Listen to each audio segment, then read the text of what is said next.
HR called me replaceable to my face. 3 days later, not only was I sitting in the CEO's chair, but $4.5 million had changed hands, and the people who called me replaceable never saw the knife twisting until it was too late. Hi, my name is Natalie Pierce, I'm 33 years old, and I thought loyalty mattered in the corporate world. I gave nearly a decade of my life to this financial consulting firm. But the day HR dismissed me like I was disposable trash, everything shifted, and I started planning the smartest revenge of my life. I walked into the sterile HR office that Tuesday morning hoping for answers about my passed-over promotion. The promotion that should have been mine after 9 years of dedicated service, 60-hour work weeks, and consistently exceeding every target they set for me. Instead, Elaine Foster, the cold-eyed HR director with her perfectly styled blonde hair and condescending smile, looked me dead in the eye across her polished wooden desk and delivered the words that would haunt me for days. Natalie, you need to understand something fundamental about your position here, she said, her voice dripping with fake sympathy. You're replaceable. Don't ever forget that. The words hit me like a physical slap across the face. My cheeks burned with humiliation as I sat there in that uncomfortable chair, feeling smaller and more worthless than I ever had in my entire professional career. I mumbled something about understanding and walked out of that office with my tail between my legs, but inside, something had fundamentally shifted. The loyal, hard-working employee they thought they could crush was about to become their worst nightmare. I sat in my car in the company parking garage for 20 minutes after that devastating meeting, my knuckles white as I gripped the steering wheel with trembling hands. Replaceable? The word echoed in my mind like a broken record, each repetition making me angrier and more determined. How dare Elaine sit there in her expensive suit, in an office I helped fund with my client acquisitions, and tell me I was disposable. I'd personally brought in $15 million in direct client revenue over the past 5 years alone, not counting the broader impact of the systems I'd built that drove much of the company's total income. I'd solved disasters and crisis situations that other senior consultants couldn't even begin to handle. I'd trained the very people who had been promoted over me, watching them climb the corporate ladder using skills I had taught them. I'd worked weekends, missed family gatherings, and sacrificed my personal life for this company for nearly a decade. If I was so replaceable, why was the entire financial consulting division standing on the foundation of systems and processes I had personally designed and implemented? The more I thought about it, the more I realized that Elaine had just made the biggest mistake of her career. That night, I couldn't sleep for more than a few minutes at a time. Every time I closed my eyes, I heard Elaine's voice saying those cutting words, "You're replaceable." I tossed and turned in my bed, replaying every major project I'd completed, every client crisis I'd resolved, every innovative solution I'd developed that had saved the company millions of dollars over the years. The humiliation burned in my chest like acid, eating away at my confidence and self-worth. But beneath that pain, something else was growing, a quiet, cold fury that I'd never experienced before in my life. I'd always been the good employee, the team player, the one who put the company's needs before my own. I'd never questioned authority or pushed back against unfair treatment. But lying there in the darkness of my bedroom, staring at the ceiling, I made a decision that would change everything. If they thought I was replaceable, I was going to prove them wrong in the most spectacular way possible. And if Elaine wanted to play corporate politics, she had just picked a fight with the wrong person. The next day at the office felt different, like I was seeing everything through new eyes. The whispers and gossip that usually flew under my radar suddenly became crystal clear. I overheard Elaine in the break room, bragging loudly to other department heads about how she was restructuring and cutting unnecessary salaries to impress the board with cost savings. Her laugh was sharp and cruel as she described her plans to eliminate what she called dead weight from various departments. Meanwhile, our CEO, James Crawford, was taking full credit for the revolutionary risk assessment model that had transformed our consulting services and attracted our biggest clients. He was presenting it to potential investors as his own groundbreaking innovation, conveniently forgetting to mention that I had spent 18 months developing every algorithm, every formula, every predictive element that made it work. The official reports had been deliberately scrubbed of my name and rewritten by management to make Crawford look like the genius. It wasn't just unfair treatment anymore. This was outright intellectual property theft happening right in front of everyone's eyes. They weren't just undervaluing my contributions, they were actively erasing me from the success story I had created. The audacity was breathtaking, and it filled me with a determination I'd never felt before. I decided it was time to dig deeper into what was really happening behind the scenes. Late nights became my new routine as I transformed from the obedient employee into a corporate detective. As the office gradually emptied each evening and the cleaning crew made their rounds, I stayed behind at my desk, methodically combing through shared network drives, old project reports, financial documents, client communication records, and anything else I could access. As a senior consultant, I already had legitimate admin clearance to most systems. IT wouldn't question me pulling files since document review was part of my role. I'd always trusted that management was being honest about attribution and credit. Now I was learning just how naive that trust had been.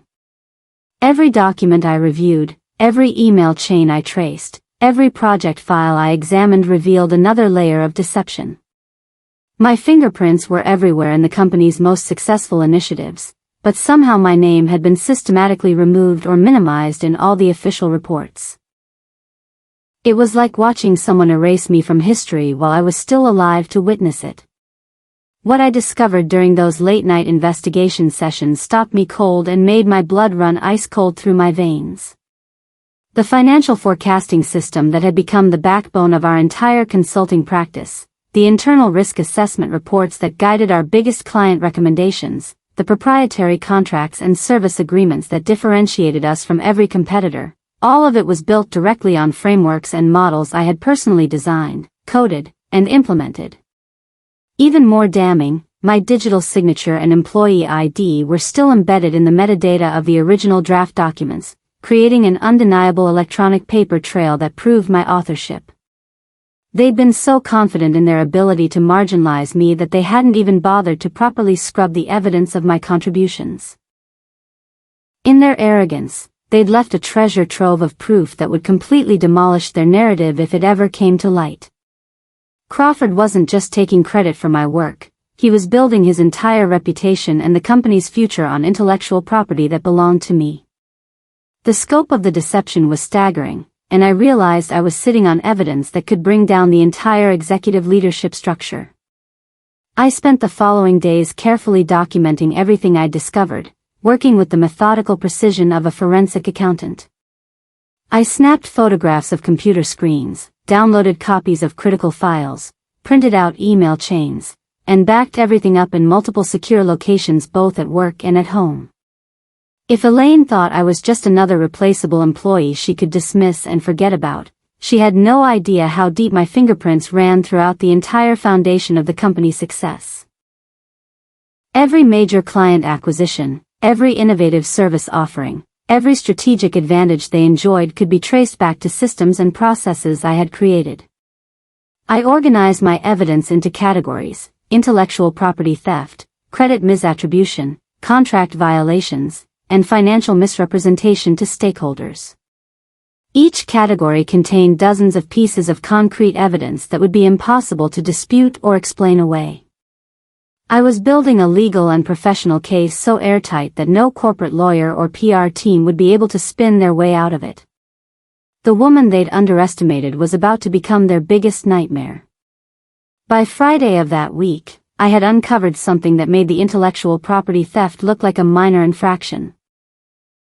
The firm's quarterly projections and performance reports, the glowing financial forecasts that were presented to the board of directors and potential investors, were entirely based on revenue and growth models generated by my proprietary system. These weren't just internal planning documents, they were the foundation of investment decisions, funding requests, and strategic partnerships worth tens of millions of dollars. Without my system providing accurate risk assessments and market predictions, the company's projections would collapse like a house of cards within weeks. The board had been making major financial decisions based on data they thought was generated by Crawford's team, completely unaware that their billion-dollar future rested on the intellectual property of one undervalued employee they underpaid and systematically humiliated. If the board discovered that their star CEO had been lying to them about the source of their competitive advantage, heads would roll from the C-suite all the way down to HR. I was holding dynamite, and all I needed was the right moment to light the fuse. The most shocking realization hit me like lightning. The board of directors had been completely deceived about the true source of the company's success. These were sophisticated business leaders, experienced investors, and financial experts who were making multi-million-dollar decisions based on fraudulent information. Crawford had built his entire reputation on my work, and Elaine had enabled this deception by systematically minimizing my role and contributions in all official documentation. If the board knew that their supposed visionary CEO was actually just a front man taking credit for an employee's innovations, the fallout would be catastrophic. Not only would Crawford's career be over, but the company could face serious legal liability for misrepresenting their capabilities to investors and clients. Securities fraud, breach of fiduciary duty, and corporate governance violations were just the beginning of what they could be looking at. I realized that I wasn't just holding evidence of workplace unfairness, I was sitting on proof of potential criminal misconduct that could result in federal investigations and massive financial penalties. The replaceable employee suddenly held the power to destroy everyone who had wronged her. Instead of marching into Crawford's office and confronting him with my evidence, I made a strategic decision that would prove to be brilliant. I decided to play along with their charade while I finalized my documentation and planned my next move. I started smiling at Elaine in the cafeteria, nodding respectfully during Crawford's self-congratulatory speeches about his innovations, and acting like the humble, defeated employee they expected me to be. They thought their intimidation tactics had worked, that I'd been properly put in my place and cowed into submission. In reality, I was documenting every lie, recording every false claim, and building an even stronger case with each passing day. My newfound meekness made them careless and overconfident. They started making even bolder claims about their own brilliance, completely unaware that I was cataloging every exaggeration and misrepresentation. Crawford began openly discussing plans to license his risk assessment model to other firms, while Elaine talked about eliminating more redundant positions to boost profit margins. They were digging their own graves deeper with every conversation, and I was there with a shovel to help them along. The final straw came when I overheard Elaine laughing with the marketing director in the hallway outside my office. Her voice was loud enough that she clearly didn't care if I heard her cruel assessment of my worth to the company. Natalie? She's sweet enough, I suppose, but she's totally replaceable, Elaine said with a dismissive wave of her hand. Once we finish training the new junior consultants and get them up to speed on the existing systems, she'll be completely redundant. We can eliminate her position and save the company almost 6 figures in salary and benefits. Her companion laughed and agreed that it was a smart business decision. My blood boiled as I listened to them casually discussing my professional execution, but I forced myself to maintain my poker face and continue typing at my computer as if I hadn't heard a word. Inside, I was celebrating because they'd just given me even more ammunition. Not only were they planning to fire me after I'd built the foundation of their success, but they were stupid enough to discuss it openly where I could hear every word. Their arrogance and carelessness would be their downfall. By this point, I had assembled what could only be described as an encyclopedia of evidence. My home office looked like the headquarters of a major investigation, with binders full of printed documents, multiple backup drives containing digital files, and a detailed timeline that tracked every instance of credit theft and contribution erasure over the past 5 years. The evidence was absolutely ironclad and completely indisputable. I had client emails praising me specifically for designing and implementing the systems Crawford was taking credit for. I had system access logs showing my user ID creating and modifying the code that generated their most valuable reports. I had original contracts and proposals written entirely in my voice and style, with my recommendations and methodology clearly outlined.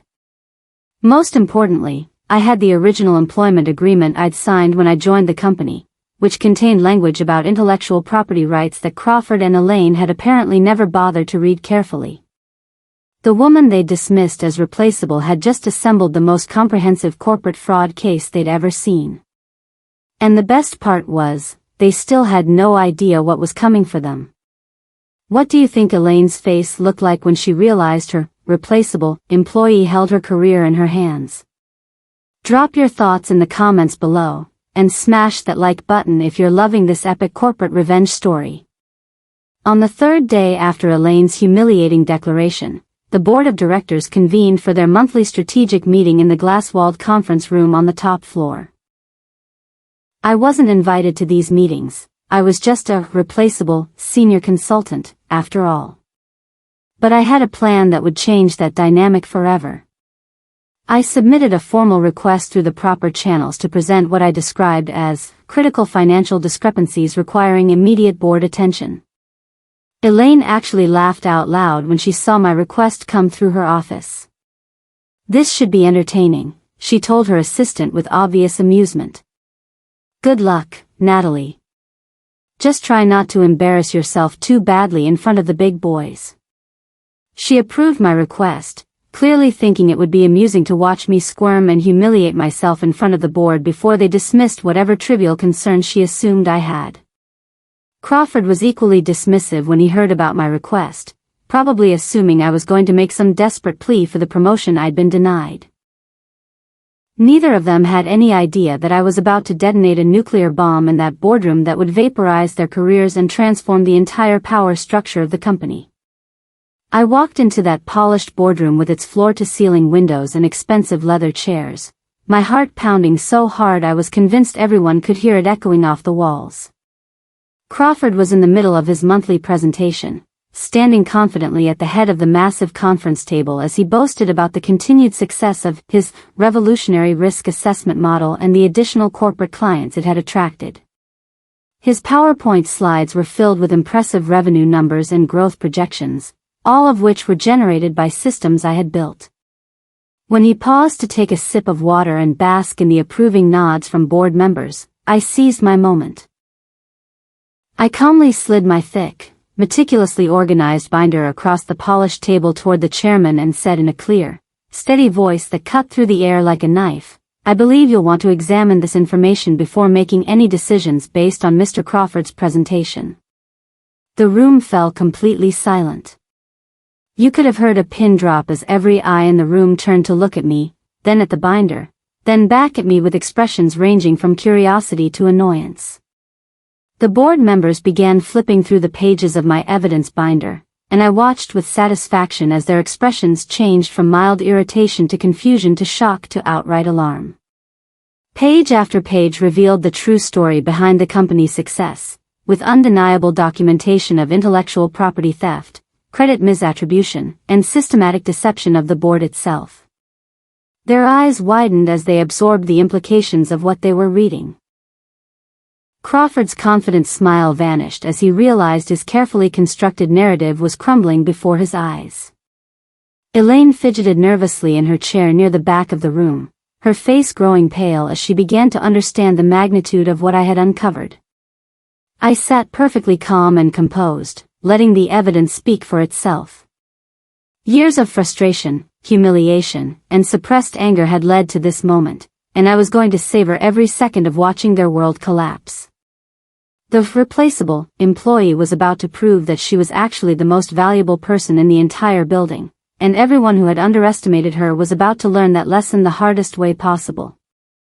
The chairman, a distinguished man in his 60s named Harold Berkshire, leaned forward in his chair and fixed me with an intense stare. Natalie, he said slowly, his voice carrying the weight of someone who had just realized he'd been deceived, are you telling this board that this risk assessment system, the foundation of our entire competitive advantage, is your intellectual property? I nodded calmly and replied, every line of code, every predictive algorithm, every client-facing report format, every revenue forecast, it's all my work, and I can prove it beyond any shadow of doubt. The gasps that filled the room were audible and satisfying. Board members started whispering urgently to each other while Crawford stood frozen at the front of the room like a deer caught in headlights. Elaine looked like she was going to be sick. I had just dropped a bombshell that would reshape everything. IR company, their CEO, and the woman they dismissed as disposable. The power dynamic in that room had shifted completely in the space of 30 seconds, and everyone could feel the earthquake that was about to hit. I pulled out my laptop and began displaying the 2 knockout pieces of evidence that would destroy every lie they'd been told. First, system access logs showing my user account creating and modifying the core algorithms that generated their most valuable client reports, with timestamps proving I was the original architect. Second, client contracts and email chains where major accounts specifically praised me for designing and implementing solutions that Crawford had taken credit for in board presentations. The evidence was so overwhelming and undeniable that even Crawford's most loyal supporters on the board couldn't find any way to dispute it. "This is impossible," Crawford finally stammered, but his voice lacked conviction and everyone in the room could see the guilt written across his face. There must be some kind of mistake or misunderstanding. I smiled coldly and continued my presentation, each new piece of evidence driving another nail into his professional coffin. The woman they'd underestimated was systematically dismantling their entire version of reality, and there was nothing they could do to stop it. Then I dropped the twist that would seal their fate forever. I pulled out a copy of my original employment contract and turned to a specific page that apparently no one in leadership had bothered to read carefully in the 9 years since I'd signed it. "There's something else the board should be aware of," I said, highlighting a particular clause with a laser pointer. Section 12.3 contains a rarely used safeguard clause that allows intellectual property reversion if proven misconduct causes material harm to an employee's career development or compensation. This clause was inserted years ago after a high-profile lawsuit against another firm, meant as protection for senior developers against systematic exploitation. Nobody thought it would ever be triggered, until now. The room erupted in shocked murmurs and urgent whispered conversations. Crawford's face drained of all color as he realized the implications. Elaine looked like she was about to faint. The board members were frantically passing around copies of the contract, reading and rereading the language that could potentially transfer ownership of their most valuable assets to the woman they'd systematically mistreated. And leadership misconduct had just been proven beyond any doubt through the evidence I'd presented. The board erupted into urgent whispered conversations as the full implications of my revelation sank in.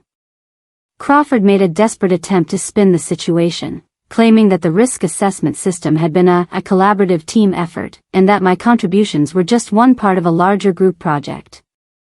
But I was ready for that pathetic defense. I calmly presented the final piece of evidence that would destroy his credibility forever: independent audits and financial analyses I'd commissioned from external consultants, showing that approximately 80% of the company's current revenue could be directly attributed to clients acquired or retained through my proprietary system. The numbers were staggering and indisputable.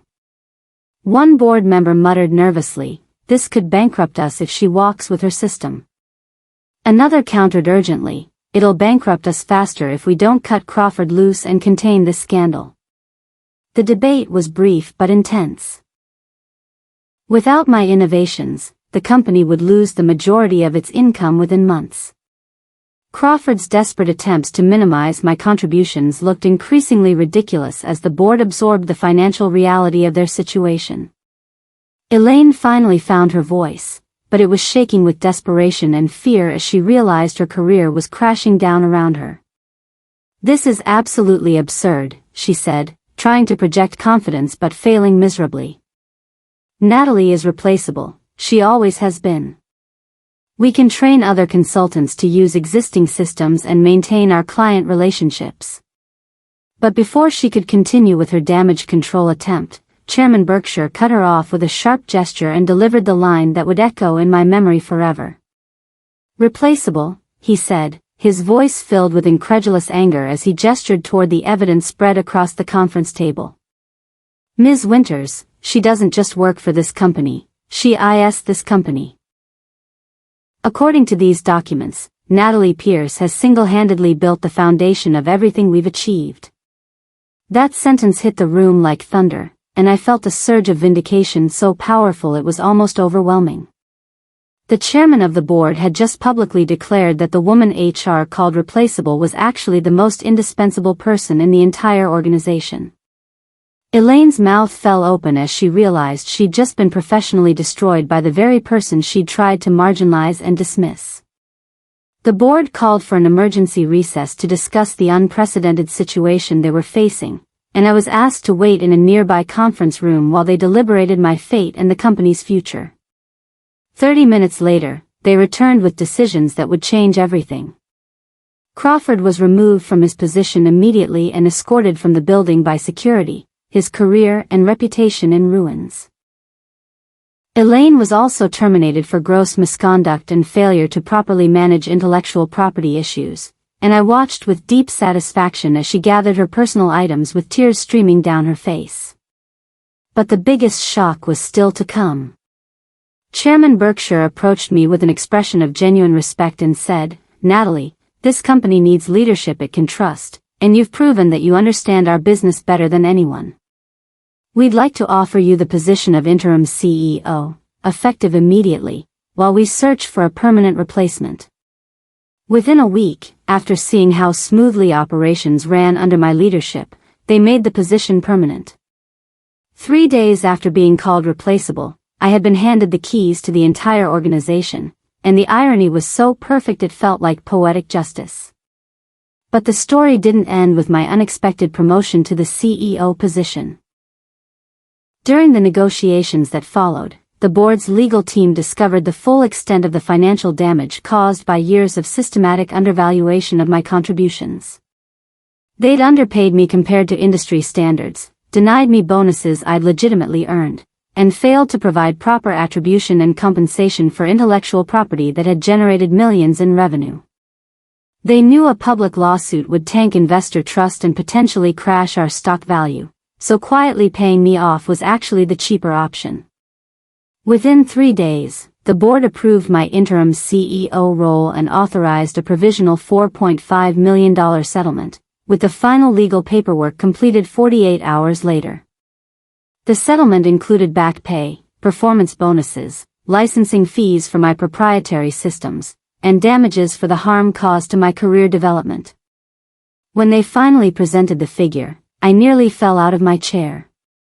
$4.5 million, an amount that represented not just compensation for past wrongs, but acknowledgement of my true value to the organization. 3 days after Elaine had humiliated me by calling me replaceable, I was not only the CEO of the company but also had a multi-million-dollar settlement that would secure my future forever. I nearly cried when I saw that settlement number displayed on the official legal documents. The emotional impact was overwhelming. It wasn't just about the money, though that was certainly life-changing. It was about validation, recognition, and justice being served in the most spectacular way possible. 3 days after being humiliated and dismissed as worthless, I had achieved something that most people only dream about.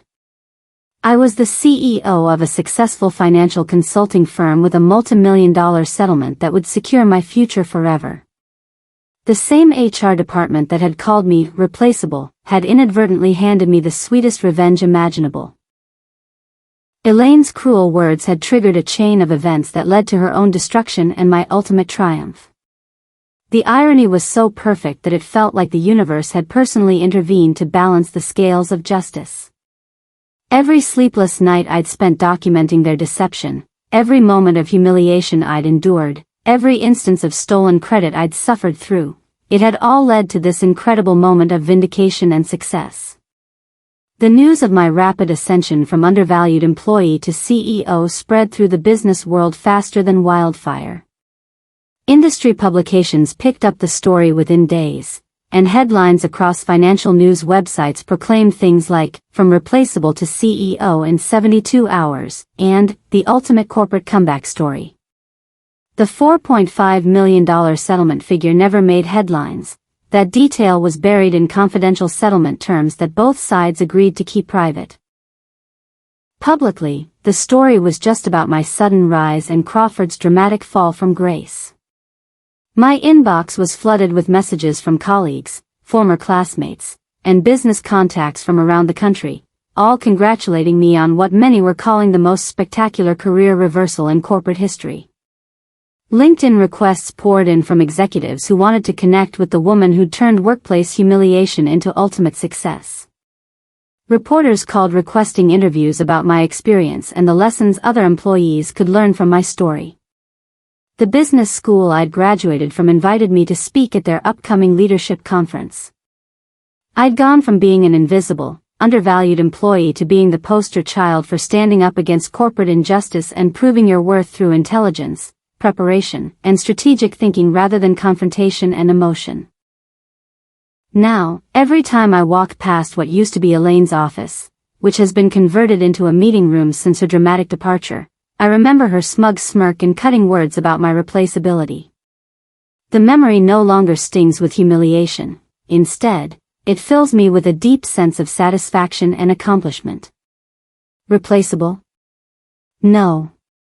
I was the foundation they couldn't afford to lose, and now I was the one running the entire house they'd built on my back. The experience taught me that your true worth isn't determined by how others choose to value you, but by the concrete contributions you make and your willingness to fight for recognition when it's denied. Sometimes the people who try to make you feel small and insignificant are actually threatened by your capabilities and potential. Elaine and Crawford learned the hard way that underestimating someone can be the most expensive mistake you ever make.